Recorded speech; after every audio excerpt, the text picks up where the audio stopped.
everybody. So, part 3 of our solo drill videos. We're going to work on shield and sword today. We're shield and weapon. I'll probably throw a little bit of axe stuff in there too, axe and hammer. So I want to start with a couple of things on different types of shields and how to hold them the best way. So let's start with a heater shield.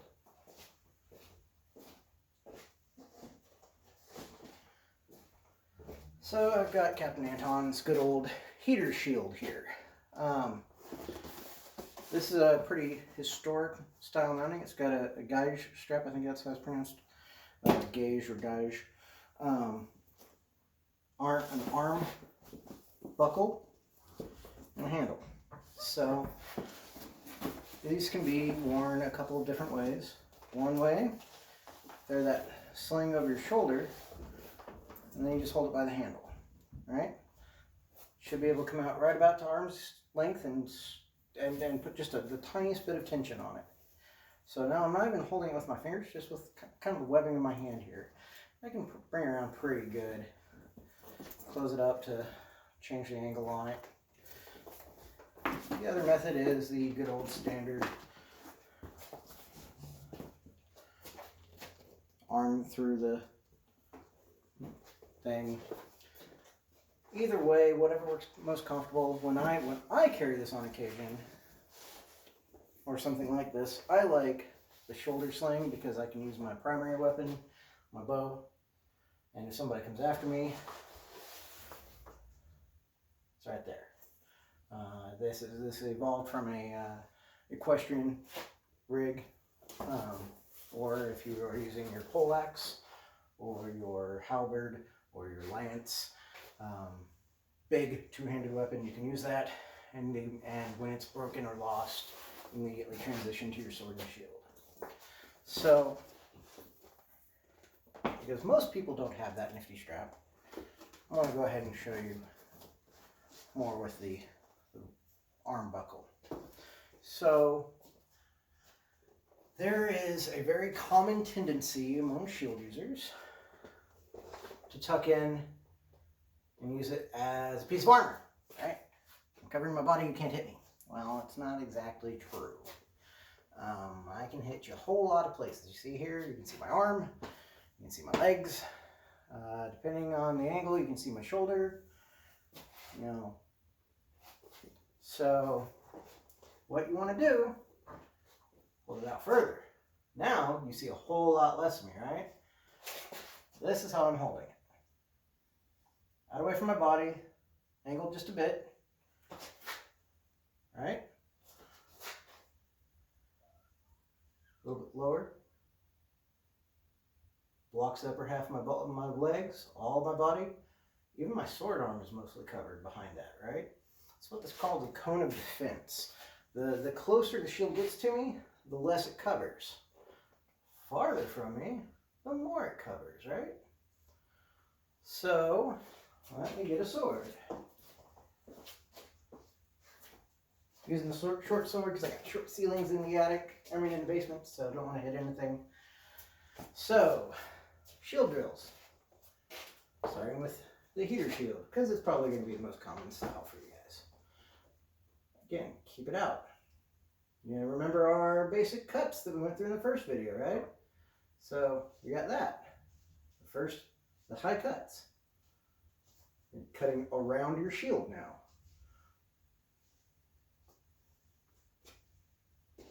Yeah, I'm going to do a couple, dozen on each side. You got your middle line cut. Again, cut from around your shield.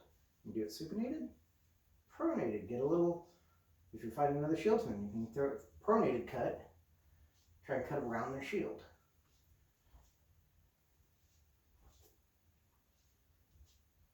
Same with the high cut. Instead of this, try throwing this. This is going to wrap around a little bit, kind of get just a little extra angle on it. Let's throw some of that footwork we learned in the last video. Alright? So, the passing step. forward, pass backwards.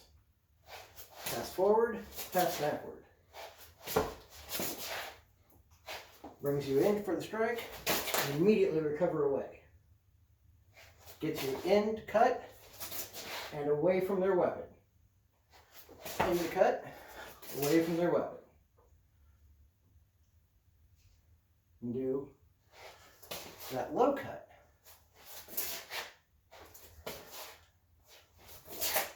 Sweep through the leg and up into underneath their shield. Remember what I was saying when we were doing those low cuts, you come in under that shield. Low cut is one of my favorites when I'm fighting with the shield, because you notice in the video, it's very hard to see it from here.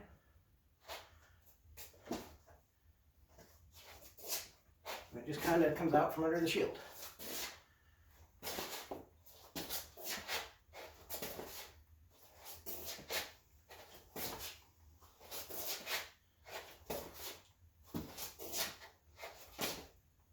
Now that strike, like I had said before, you're targeting legs, or if somebody's swinging at you, bring it up a little bit higher and cut their arm. You know, somebody, right about when they hit this moment, your sword should make contact with the bottom side of their arm. And your shield is still covering you. Right?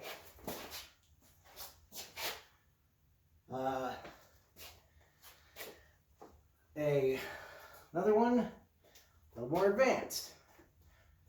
Cut down, and then a molinet into their sword arm. If they're a right-handed fighter. Follow your shield down, under the shield, and then come back down. Might get a little closer so you can see the hand movement.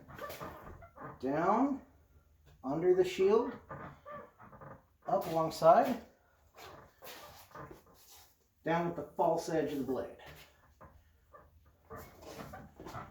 I've got a stool here that's from a previous video.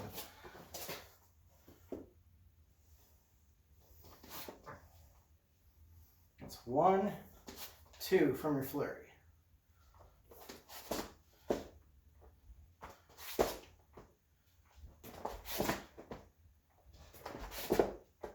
Try not to raise the shield so you can't see. There's also those high cuts I was showing you in the first video.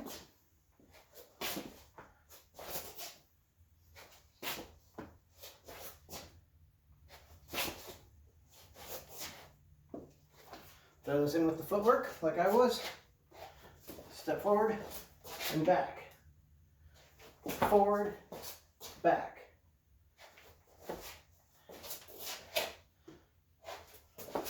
And also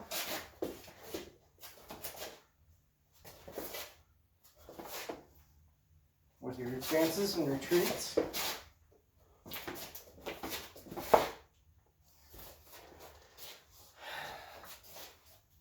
This is a much more intense workout with a shield than the first two, because holding that shield out at distance is going to start wearing here and here on you.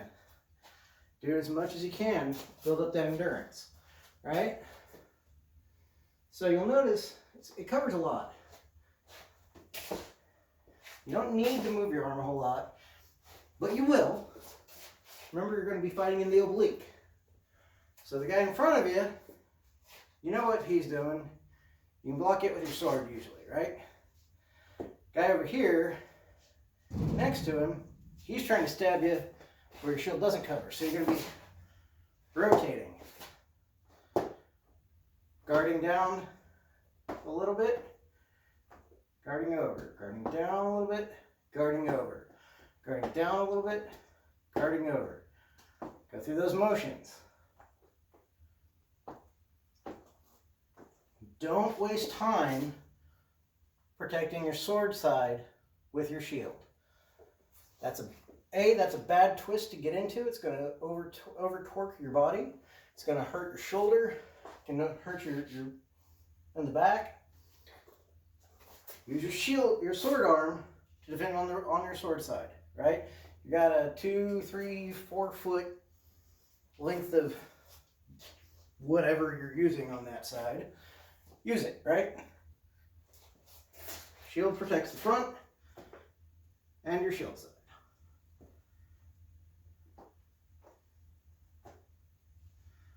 When you bring the shield over, bring your sword over just a bit, right? Make sure your sword is pointing at the bad guy, because you don't want to give that guy in the front a shot.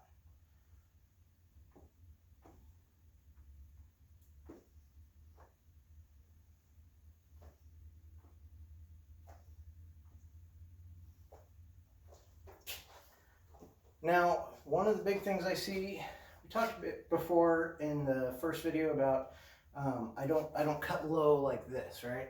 Because that's how you get hit in the head. Another way to get hit in the head, trying to guard your legs with your shield, right? So like pole arm, two-handed sword, somebody that doesn't fight like I do, swings real low for your ankles, and you drop that shield down real far to protect that leg. You're gonna get knocked in the head by the guy that's going for a chest shot, right? So you go back to that last video I did, the footwork video, right? I'm standing here, got my shield out, my sword up, somebody swings for my leg, I'm just gonna pass away from it, right? That passing step. Or a gathering step. Right? We did that gathering step in the previous video. Swing my leg, bring it in, back leg resumes that shoulder width distance.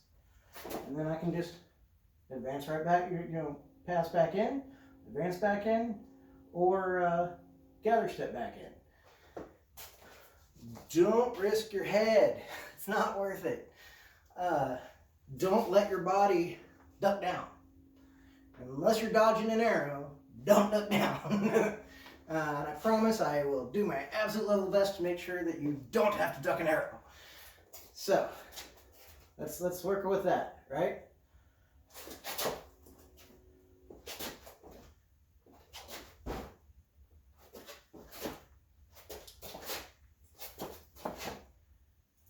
That passing step, the gathering step is also a good one with the shield, especially because it gives a false sense of distance for a moment. You gather, and then the distance changes all of a sudden. And of course, add into that your defenses, right? So best defense is offense. So when you gather, strike with a kind of a middle strike at that arm that's coming to you. Or you can use that windshield wiper that I showed you in the first video, right?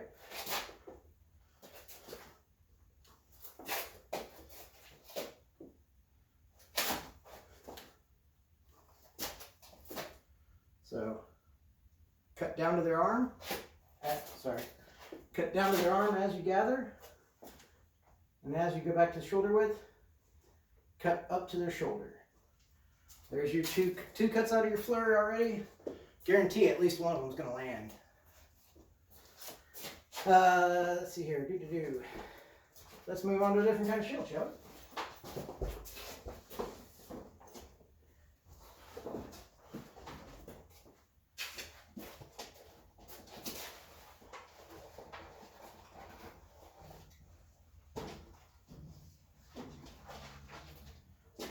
My favorite, one of my favorites, the punch shield. All right, little bitty punch buckler. Not a whole lot of people use something this small, but they're great. They're a great little backup shield for people to carry. Don't take up much room. They're super light. Lots of manufacturers make these. I made this one. Just big enough to hold, 12 inches wide, which I believe is our minimum shield distance. Does not count for buckler skills, but that's okay. It's still a great little shield. Counts for his shield skills. So, you're going to hold it. Again, remember what I was saying about that cone of defense. This really illustrates it well. Back here, it doesn't protect squat, right? Just my heart, my lungs. That's about it, if that. But when I hold it at full extension, like this, it covers most of my upper body. All right? So shield is out. And the shield goes where my sword goes. So I will often take a high guard with it because that's what I'm used to from fencing class. It is not ill-advised to hold it out like this. For a basic guard, for an on guard, you'll often see me like this. Again, shield is protecting my arm, right? Protecting my sword arm, because that's going to be the closest thing to my opponent and my body.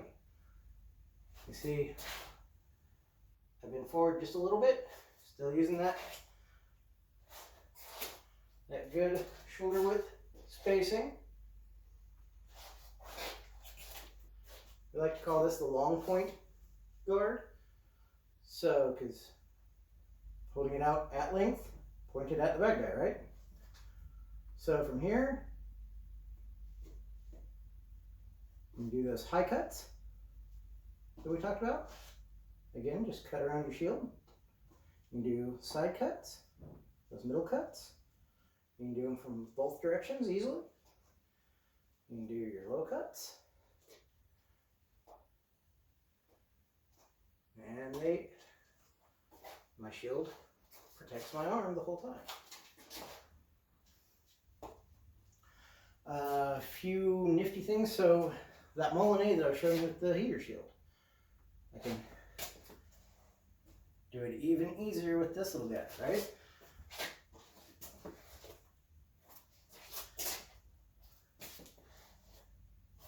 I'm going to hit that shoulder. Oh, just kidding. I'm going to come and hit that arm. That windshield wiper.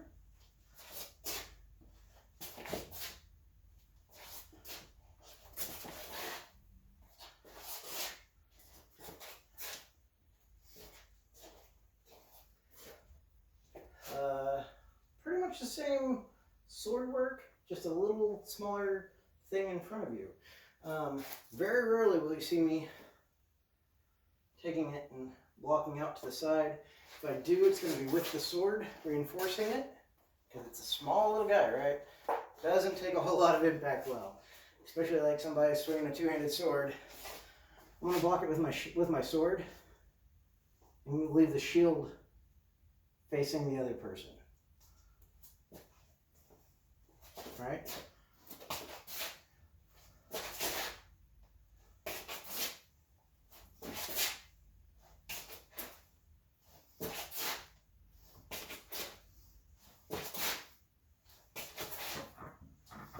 See, I'm doing that passing step.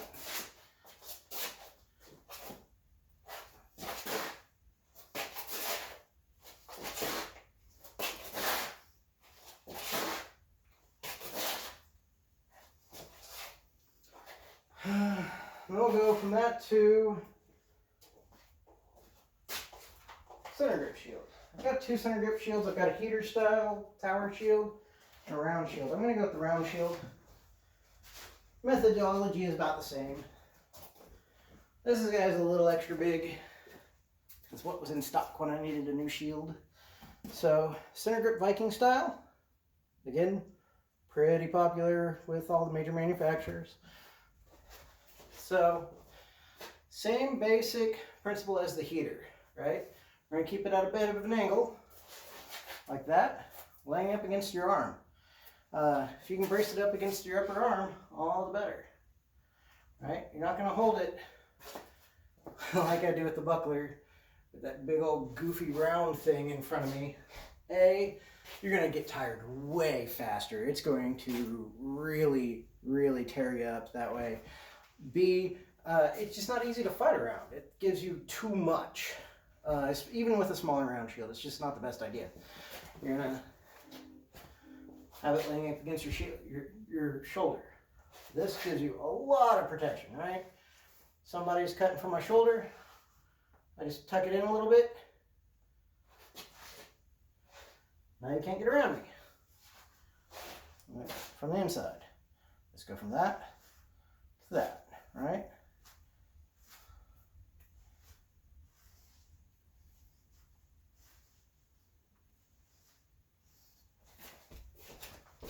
Your cuts. There's a pattern here. You got your overheads.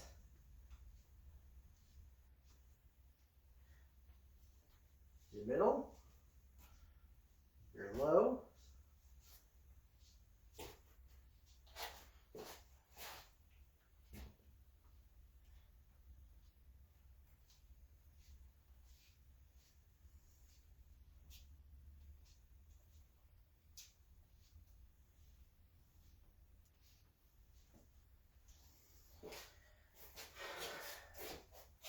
And those nifty, too close to the edge. Those nifty little Milanese, right? You do expose yourself for a second, but you can do it. You can also do it from behind the shield.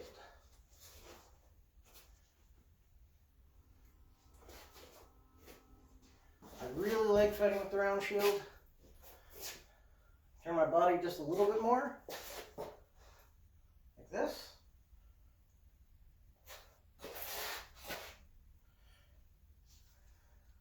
And these motions.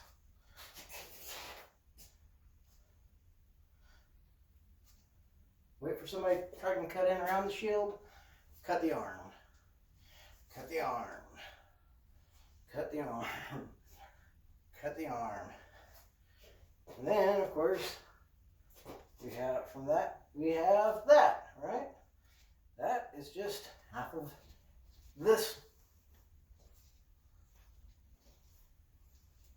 And again, the footwork has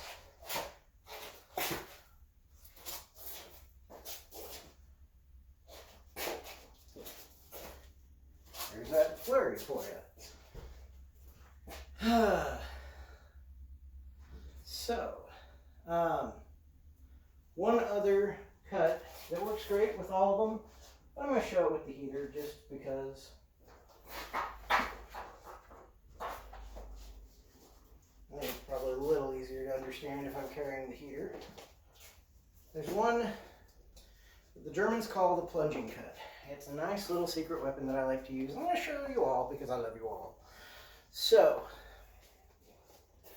the plunging cut. Someone has a shield. You have your sword. And you don't have to have a shield with it, but typically if you're fighting against a shieldsman with a one-handed sword, you're going to be yeah. So, lost my train of thought. Sorry, ADD moment. So, you're facing another shieldsman. You have your sword. You are having a hard time getting around their magnificent shield defense because they watched this video. So, you throw a cut, that high cut, right? That high 45-degree cut. But they know you're going to throw that high 45-degree cut. So, they just raise that shield just slightly into that cut, right? So, you turn your hand and let that pommel go into the air and plunge. I'm going to get a little closer at an angle so you can see it.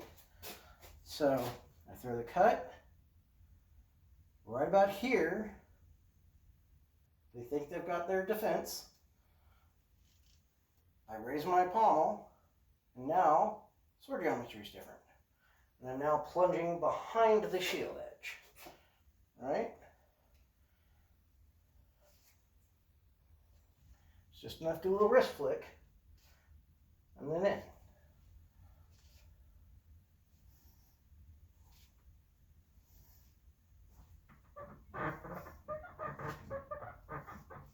trying to not hit my ceiling here.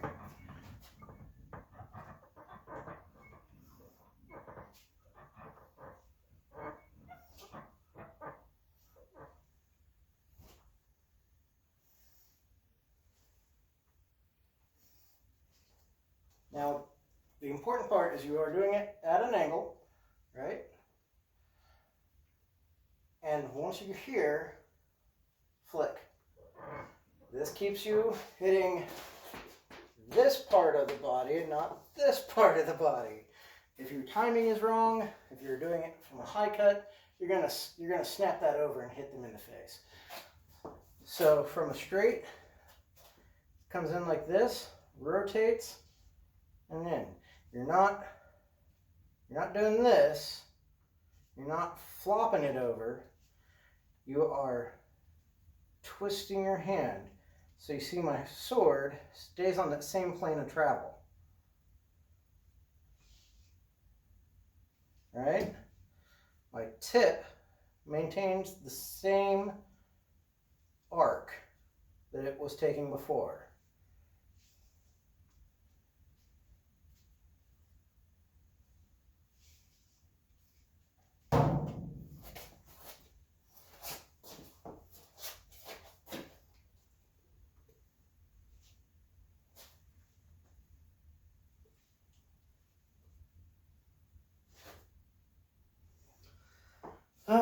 With axes, it's a little bit different, but not terribly.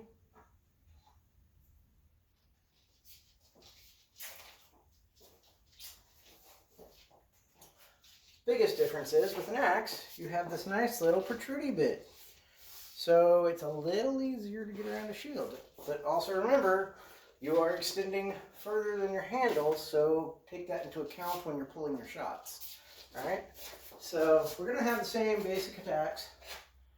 High attack, middle attack, which is pretty brutal with an axe because you're going to wrap right around that shield, right? You got that much past the shield into the body. And same thing with that uppercut, that lower 45. Again, that's going to come up, oops, sorry, too far, there we go. That's coming past that shield that much. So be aware on that low cut, you could be in the no-no zone. Be judicious with its use, right? Because we're all friends and we want to stay friends. I don't typically use that plunging cut with an axe. Just bring your arm up a little bit more, right? So, whang!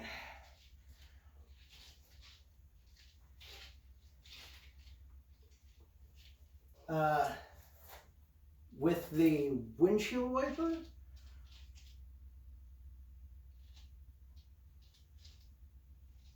be sure you're targeting your opponent's arm and not their weapon. If you go after their weapon with this one, you're going to hook in the beard of your axe, and then you're going to get tangled up and you're going to have to stop, and it's just a real pain in the butt for the fight, right? Nobody wants to do that. So, go for the arm, then back up and go in for the shoulder, right? So it's going to be 1, 2, because that with an axe just is going to hurt you. The balance is going to be too far forward.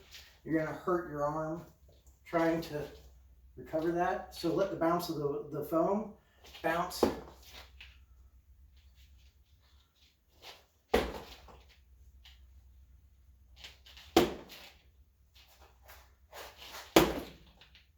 Don't be afraid to hit your own shield, right?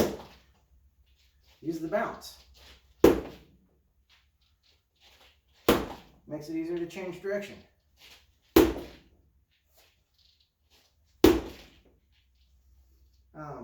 Fighting with mass weapons in Brittanis, very important to use the bounce of the weapon.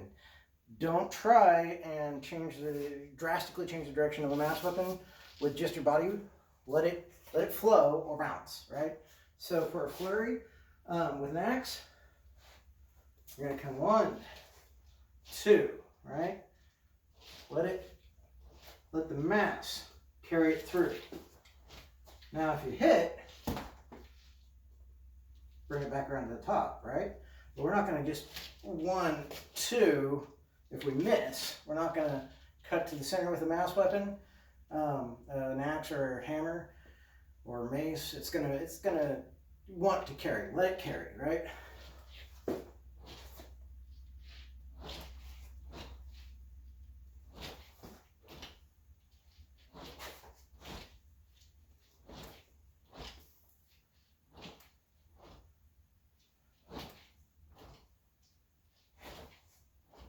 Again, it's going to be like we were talking about in the very beginning, using this upper body to carry it, right?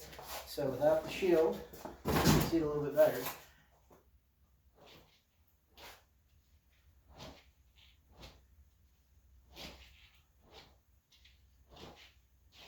All right, I'm turning here to allow it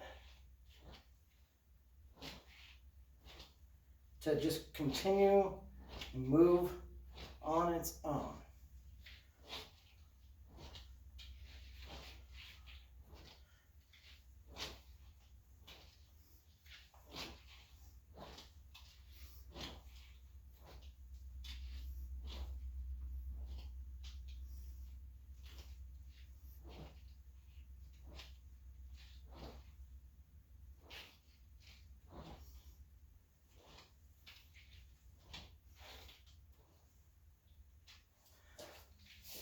So that's about all I have for you lovely peoples.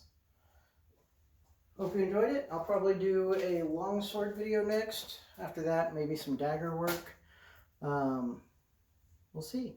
Enjoy, everybody. Be safe.